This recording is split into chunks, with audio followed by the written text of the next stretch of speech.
Au commencement était le Verbe. Et le Verbe était auprès de Dieu, et le Verbe était Dieu. Il était au commencement auprès de Dieu. Tout fut par lui, et sans lui, rien ne fut. Ce qui fut en lui était la vie, et la vie était la lumière des hommes. Et la lumière, lui, dans les ténèbres. Et les ténèbres ne l'ont pas saisi. Il y eut un homme envoyé de Dieu, son nom était Jean. Il vint pour témoigner, pour rendre témoignage à la lumière, afin que tous crussent par lui. Celui-là n'était pas la lumière, mais il avait à rendre témoignage à la lumière. Il était la lumière véritable qui éclaire tout homme venant dans le monde. Il était dans le monde, et le monde fut par lui. Et le monde ne l'a pas reconnu. Il est venu chez lui, et les siens ne l'ont pas accueilli. Le prologue de Jean bien-aimé, l'évangile selon saint Jean, chapitre 1er.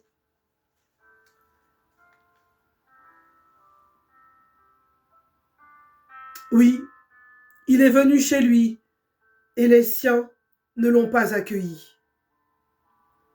Mais à tous ceux qui l'ont accueilli, il a donné pouvoir de devenir enfants de Dieu. À ceux qui croient en son nom, eux qui ne furent engendrés ni du sang, ni d'un vouloir de chair, ni d'un vouloir d'homme, mais de Dieu. Et le Verbe s'est fait chair, et il a campé parmi nous. Et nous avons contemplé sa gloire, gloire qu'il tient du Père comme unique engendré, plein de grâce et de vérité. Jean lui rend témoignage et s'écrie, c'est de lui que j'ai dit, celui qui vient derrière moi, le voilà passer devant moi, parce que avant moi il était. Oui, de sa plénitude nous avons tous reçu, et grâce pour grâce. Car la loi fut donnée par l'entremise de Moïse, la grâce et la vérité adviennent par l'entremise de Jésus-Christ.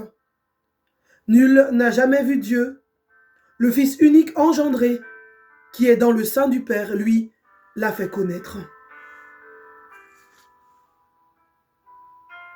Au commencement était le Verbe. Bien-aimé, tout fut par lui, et sans lui, rien ne fut. Seigneur, je veux te dire merci. Merci pour ta parole. Merci pour la grâce donnée pour cette nouvelle journée, ce deuxième jour de carême. Je te dis merci, Seigneur. Merci de me permettre d'avancer avec toi. Tu peux rendre grâce à Dieu pour cette journée qui s'annonce? Peux-tu rendre grâce à Dieu pour cette nuit qui a peut-être été pour toi difficile, qui a peut-être été pour toi paisible? Dis merci à Dieu, car tu entrevois, tu vois le début de cette journée.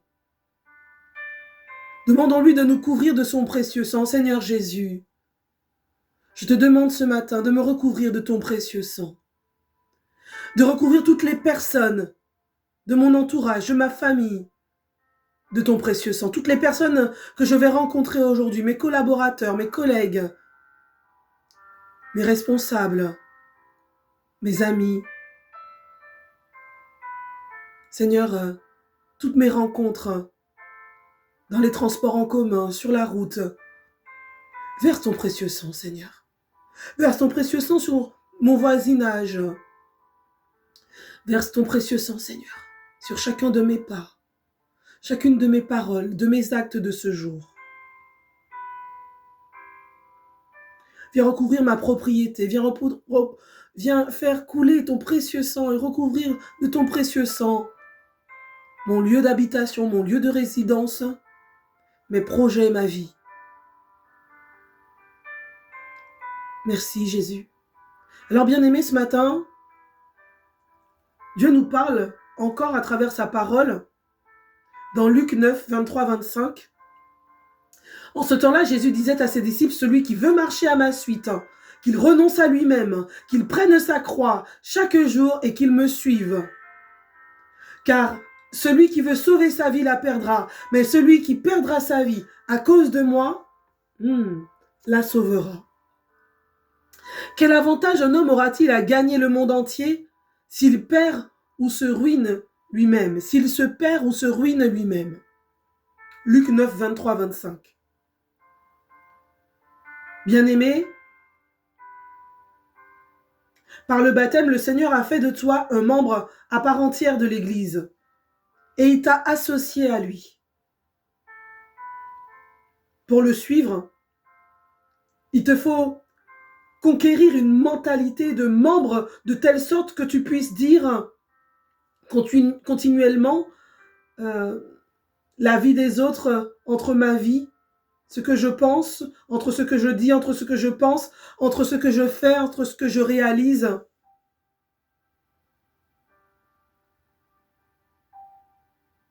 Et ma vie entre dans celle des autres. Benoît XVI, dans son encyclique, il disait souvent aussi, continuellement la vie des autres entre dans ma vie, en ce que je pense, en ce que je dis, en ce que je fais, en ce que je réalise. Et vice-versa, ma vie entre dans celle des autres, dans le mal comme dans le bien. Bien-aimés, nous avons un impact direct ou indirect dans nos actes, dans nos comportements avec les autres.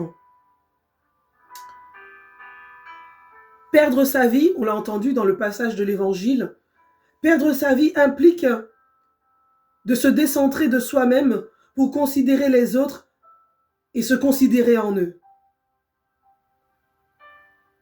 Contre l'indifférence, nous sommes invités, bien-aimés, à garder les yeux ouverts, à être attentionnés aux autres, à parler de leurs qualités, à être attentifs à leurs attentes, à leurs désirs, en envoyant des ondes de bonté, de bienveillance.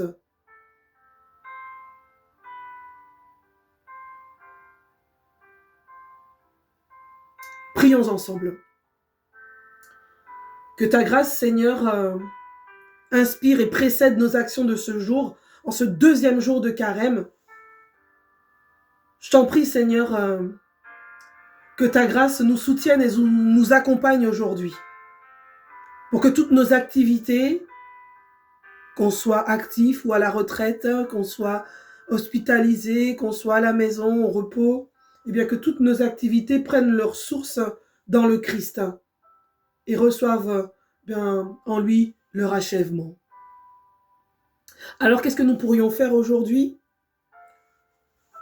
Comme pour tout ce carême, chaque matin nous sommes invités à avoir une prière spécifique, un temps de pénitence et orienter notre aumône.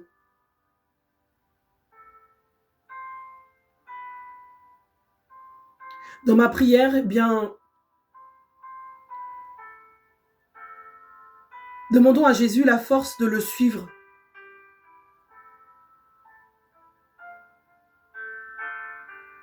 Embrassons la croix.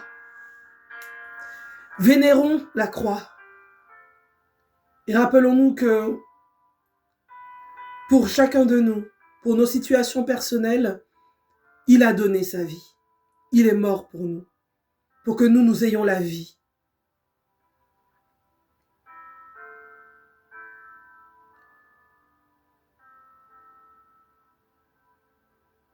Et bien comme pénitence, nous pourrions aujourd'hui, en ce deuxième jour de carême, faire un peu de rangement dans notre chambre ou dans notre maison, mettre un peu d'ordre dans nos affaires,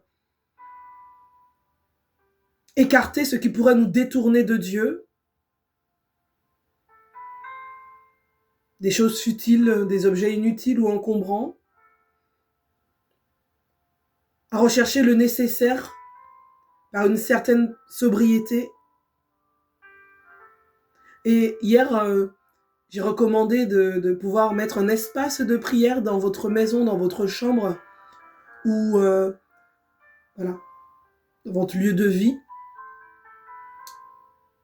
eh bien qu'on puisse mettre à l'honneur cet espace de prière dans nos maisons.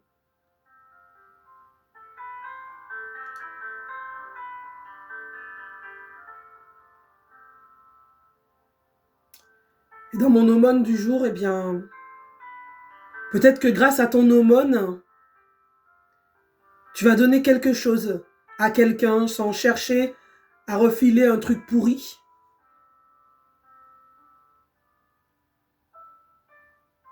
Peut-être dans toutes ces affaires,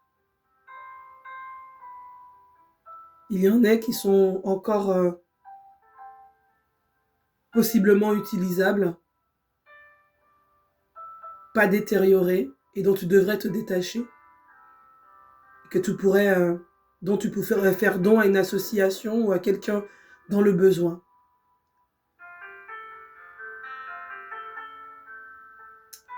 Seigneur Jésus, je te dis merci et je t'offre ma journée, encore une fois, et je te demande de me précéder dans toutes mes actions, de bénir toutes les personnes qui sont à l'écoute de ce message.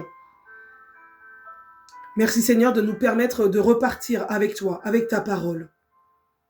Au commencement était le Verbe. La lumière luit dans les ténèbres. Que la lumière luise dans nos ténèbres. Qu'au cours de cette journée, Seigneur, ta lumière ne nous quitte pas. Qu'elle nous éclaire. Qu'elle nous conduise. Qu'elle puisse nous conduire, Seigneur, ta lumière.